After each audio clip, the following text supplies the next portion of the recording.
الحمد لله وكفى وسلام على عباده الذين اصطفى. أعوذ بالله من الشيطان الرجيم. بسم الله الرحمن الرحيم.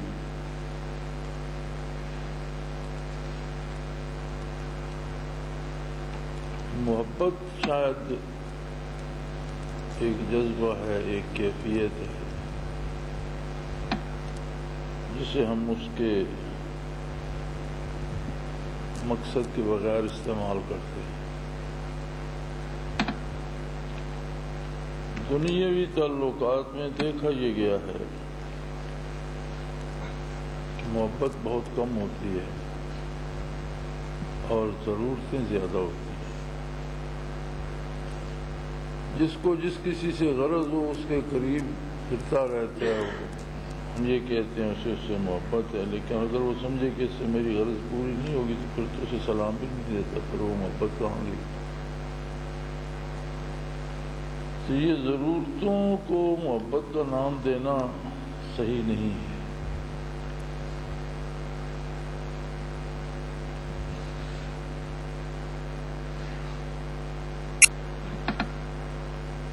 دوسرا درجہ ہوتا ہے کہ لوگوں کے اوصاف سے محبت ہوتی ہے. کوئی مالدار ہے، اس کے مال کی وجہ سے لوگوں کو اس سے محبت ہے. اگر وہ غریب ہو جائے تو کوئی پوچھتا نہیں. اسی طرح کوئی نہ کوئی وصف کسی میں، کوئی گانے والا ہے، کسی کا چہرہ خوبصورت ہے، لیکن اگر وہ صورت نہ رہے یا صورت ڈھل جائے یا اس کی آواز صحیح نہ رہے تو پھر تو کوئی نہیں پوچھتا.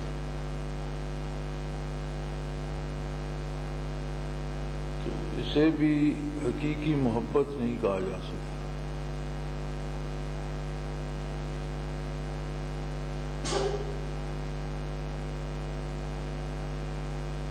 یہ سوال ہے کافر، فاسق، فاجر وغیرہ کی ذات سے محبت کرنا بلا شرط یہ کیسے ہوگا؟ بھی کافر ہو، فاسق ہو، فاجر ہو، کوئی بھی ہو، غیر مسلم سے تعلقات جن کی دین پر زد نہ پڑتی ہے وہ جائز ہے. وہ کاروبار کرتا ہے، تجارت کرتا ہے، وہ بیمار ہے، اس کی بیمار پرسی کرتا ہے، محتاج ہے، اسی کو خیرات دیتا ہے، اس پر ظلم ہو رہا ہے اسے ظلم سے بچاتا ہے، یا اسے کوئی چور ڈاکو پڑ کے اس کی مدد کرتا ہے، تو یہ سب درست ہے. ایسے تعلقات جو دین کو متاثر کریں وہ جائز ہے. کافر کے ساتھ قطعاً جائز نہیں.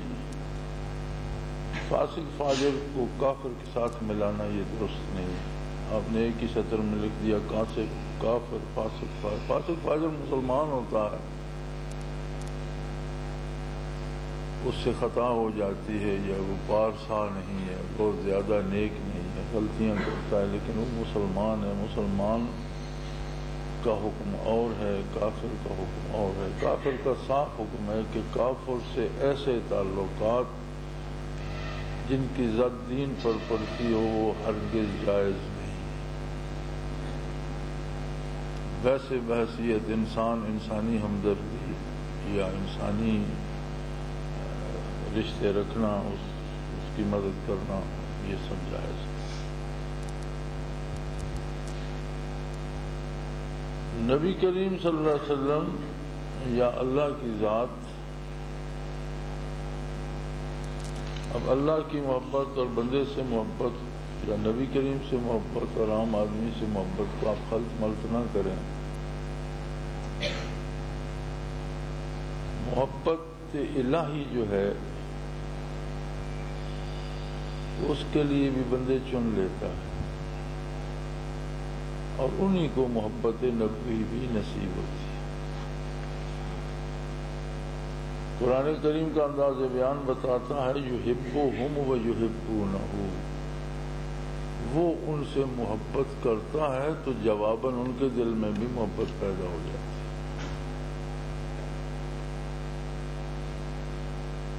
اور وہ محبت انابت سے اور نبی کریم صلی اللہ علیہ وسلم کی اطاعت سے کرتا.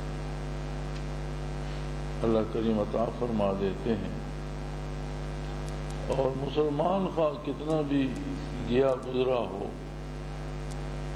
کسی نہ کسی درجے میں محبت نبوی اس کے دل میں موجود ہوتی ہے. بلکہ اکثر دیکھا یہ گیا ہے کہ جب ضرورت پڑتی ہے تو بڑے بڑے پارساؤں سے، جنہیں ہم فاسق فاجر کہتے ہیں، وہ زیادہ کام کر جاتے ہیں، جانیں بھی دے جاتے ہیں. اس محبت میں ان کے اندر وہ محبت ہوتی ہے، جان بھی لڑا دیتے ہیں. تو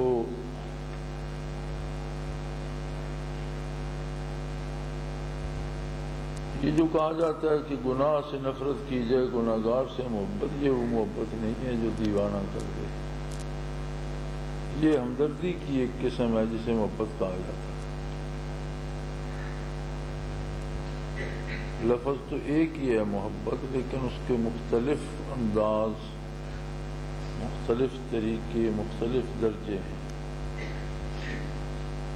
اب جسے یہ کہا جاتا ہے کہ گناہ گار سے محبت کرو، تو اس محبت کا مفہوم ہمدردی ہوتا ہے. گناہ گار سے کسی کو عشق تو نہیں ہو چلا کہ گناہ سے نفرت ہو، گناہ گار پر عاشق ہو گیا، فریفتہ ہو گیا. وہاں اس محبت سے مراد ہمدردی ہوتا ہے کہ اس سے نفرت نہ کی جائے، اس سے ہمدردی کی جائے، اس کی دلجوئی کی جائے، اور شاید اس طرح گناہ سے واپس آ سکے. جیسے ڈاکٹر بیمار کا علاج کرتا ہے تو اس کی محبت میں وہ دیوانہ تو نہیں ہو جاتا، اسے بیمار سے تو محبت یا ہمدردی ہوتی ہے، بیماری سے نہیں ہوتی. بیماری کو ختم کرنا چاہتا ہے، بیمار کو بچانا چاہتا ہے. اسی طرح ایک مسلمان بھائی خطا کار ہے تو خطا سے تو نفرت کی جائے، لیکن اسے خطا سے بچانے کے لیے اس سے ہمدردی کی جائے. تو میرے خیال میں یہ لفظ محبت کو ہر جگہ ایک ہی معنی میں استعمال کرنا صحیح نہیں ہے، کہ بہت سی قسمیں ہیں اور بہت سے مدارج ہیں. تو الحب للہ والبغض للہ بڑا سادہ سا حکم ہے کہ کسی سے کوئی تعلقات رکھو تو اس میں للہیت ہو، اللہ کے لیے رکھو، اور کسی سے دشمنی کرو تو وہ بھی اللہ کی پسند سے کرو. یعنی جس سے اللہ حکم دیتا ہے دوستی رکھو، اس سے دوستی رکھو، اور جس سے اللہ حکم دیتا ہے دشمنی رکھو، اس سے دشمنی رکھو. تو اس سارے سوال میں جو ایک الجھو ہے یا کنفیوژن ہے وہ یہ ہے کہ آپ نے ہر طرح کی محبت کو ایک ہی سمجھ لیا. محبت کی قسمیں بھی مختلف ہیں، اس کے مدارج بھی مختلف ہیں. جو گناہ گار سے محبت کی جائے گی وہ ہمدردی کہلائے گی. جو اللہ کے لیے محبت کی جائے گی اس میں کسی کی واقفیت یا سفارش یا اس کی شرط نہیں ہوگی، اللہ کی مخلوق سمجھ کر اس سے ہمدردی کی جائے گی. پھر اس کی ایک حد ہوتی ہے کہ اگر کوئی کافر ہے اور اس سے ایسا تعلق جس کی زد دین پہ پڑتی ہو وہ جائز نہیں ہوگا. اور اس حد تک ہمدردی جس سے دین متاثر نہ ہوتا ہو وہ ضروری ہے، کیونکہ اللہ کی مخلوق ہے. وہ ہمدردی آپ کو جانور سے بھی کرنا پڑتی ہے، پرندے سے بھی کرنا پڑتی ہے. کسی چیز کو بھی ایذا سے بچاتے ہیں، تکلیف سے بچاتے ہیں، دانہ دن کا پرندوں کو ڈال دیتے ہیں، جانوروں کو تو وہ بھی خیرات شمار ہوتا ہے. بات تو یہ صاف سی ہے. دراصل اس میں الجھو اس وجہ سے آ گیا کہ آپ نے لفظ محبت کو ایک ہی معنی میں ہر جگہ سمجھا ہے، اور یہ سمجھنا صحیح نہیں ہے. محبت کے مختلف انداز بھی ہیں، مختلف رخ بھی ہیں، مختلف طریقے بھی ہیں. اب غزوہ احد میں جب گھمسان مچ گیا دوبارہ پلٹ کر کفار نے مشرکین نے حملہ کر دیا، سمجھ نہیں آ رہی تھی کون کہاں ہے کیسا ہے، تو ایک صحابی نے دوسرے صحابی کا ہاتھ پکڑ کر کھینچا اور کہا کیا ہوا ہو، اس وادی سے مجھے جنت کی خوشبو آ رہی ہے، اس میں گھسے۔ ان کی اپنی محبت کا ایک انداز ہے۔ نبی کریم صلی اللہ علیہ وسلم پر تیروں کی بوچھاڑ آئی تو ایک صحابی حضور کے پیچھے، سامنے کھڑا ہونا بھی گستاخی سمجھا، اور پیچھے کھڑا ہو کر اوپر سے جھک کر آگے آ گیا، اس کی ساری پشت چھلنی ہو گئی لیکن کوئی تیر حضور تک نہیں پہنچا۔ اب آپ صاحب کو ایک ہی لفظ محبت میں شامل کرتے جائیں تو پھر تو بات نہیں بنے گی۔ اللہ کی محبت کا اپنا ایک معیار ہے اور رسول اللہ صلی اللہ علیہ وسلم کی محبت کا اپنا ایک معیار ہے۔ کل ہی مجھے ایک ساتھی بتا رہے تھے کہ روس کی طرف سے جب ایک محاذ پہ حملہ ہو رہا تھا اور بڑا زوردار حملہ تھا، بڑے زبردست گولے برس رہے تھے اور بمبارڈمنٹ ہو رہی تھی، تو کچھ ساتھی ہمیں روک رہے تھے کہ ابھی آگے نہ جائیں، ابھی حملہ بہت زوردار ہے۔ تو کچھ مجاہد پیچھے سے پہنچے تو فرماتے ان میں ایک عرب نوعمر سا لڑکا تھا، چھوٹے سے قد کا، بڑا خوبصورت، تو وہ جیسے اترا سواری سے تو بھاگا اس طرف، تو میں نے اسے روکنا چاہا، میں نے کہا مجھے ایک منٹ میرے ساتھ ہو سکا نہیں، مجھے بہت دیکھتے نہیں حملہ ہو رہا ہے، اٹیک آ رہا ہے، میں جا رہا ہوں۔ میں نے کہا ایک منٹ میں ایک بات پوچھا، اس نے کہا پھر کبھی صحیح فرصت نہیں۔ تو میں نے اس سے پوچھا، وہ بھاگا جا رہا تھا، تو میں نے اس سے پوچھا پھر ملاقات ہوگی، کہنے لگا انشاءاللہ فی الجنہ، پھر جنت میں ملیں گے، وہاں بات کریں۔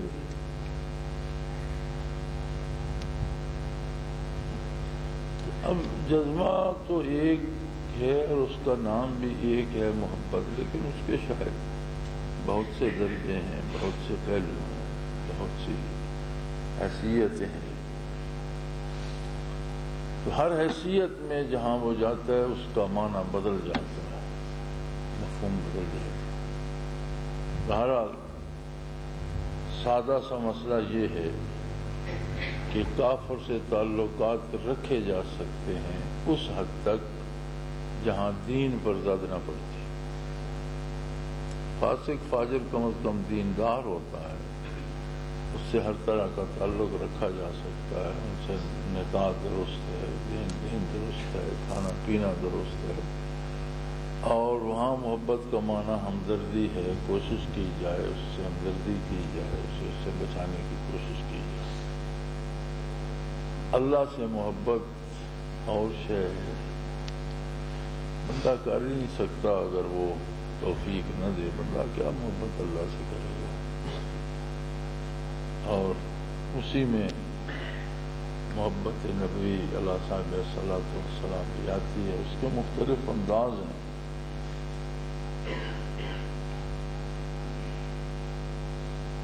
اپنا اپنا ہر ایک کا، ہر گلے رنگ و بوئے دیگر است، ہر ایک پھول کی اپنی اپنی خوشبو ہوتی ہے، ہر عاشق کا اپنا مزاج، اس کی محبت کا اپنا معیار۔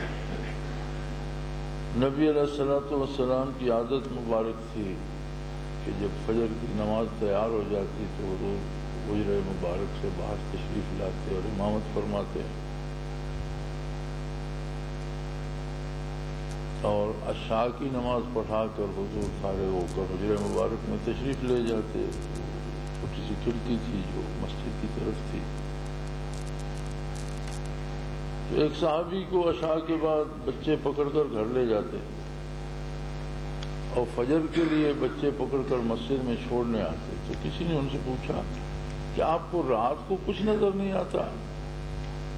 بیماری ہوتی ہے نا، بعض لوگوں کو سورج ڈوب جاتا کچھ نظر نہیں آتا، تو آپ کو وہ بیماری ہے؟ فرمایا نہیں تو نظر بالکل ٹھیک ہے۔ تو پھر صبح بھی بچہ لے کر مسجد چھوڑنے جاتا ہے، رات بھی پکڑ کر لاتا ہے۔ انہوں نے کہا بھائی میں آنکھیں بند کر لیتا ہوں جب نبی کریم صلی اللہ علیہ وسلم حجرہ مبارک میں تشریف لے جائے، میں چاہتا ہوں کہ دن بھر کے بعد میری آخری نظر صرف حضور کو دیکھے، پھر میں آنکھ نہیں کھول سکوں۔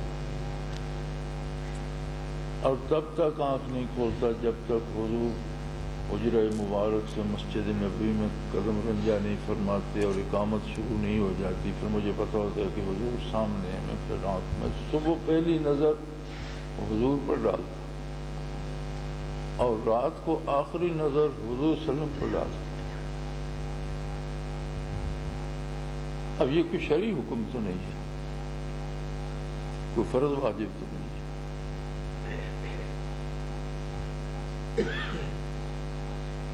تو یہ محبت جو اللہ کی, اللہ کے رسول کی ہے تو مجبور کر دیتی ہے.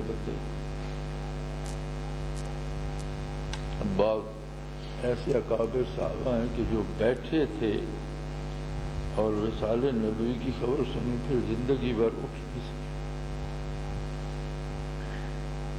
وہیں جسم منجمد ہو گئے. تو اب سب کو آپ محبت کہہ کر ہر جگہ استعمال کریں تو وہ درست نہیں ہے.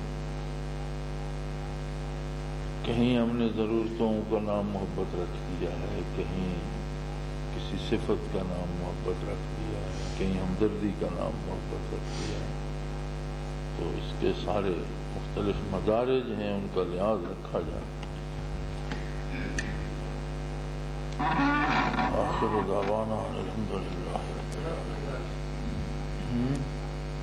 اور ہمارے یہاں سب سے بڑا جو عملی ہے وہ یہ ہے کہ ہمارے رشتے دار شیعہ ہو جاتے ہیں. کبھی بھائی, کبھی بیٹا, کبھی سسرال میں سے کوئی. اگر وہ مر جائے تو ان کے جنازے میں شامل ہوں اور ان کی تعزیت کے لیے بیٹھے ہوں لوگ, جو ہم تعزیت کے لیے ان کے پاس جائیں. افسوس کا اظہار کرنا تو کوئی ایسی عیب کی بات نہیں ہے.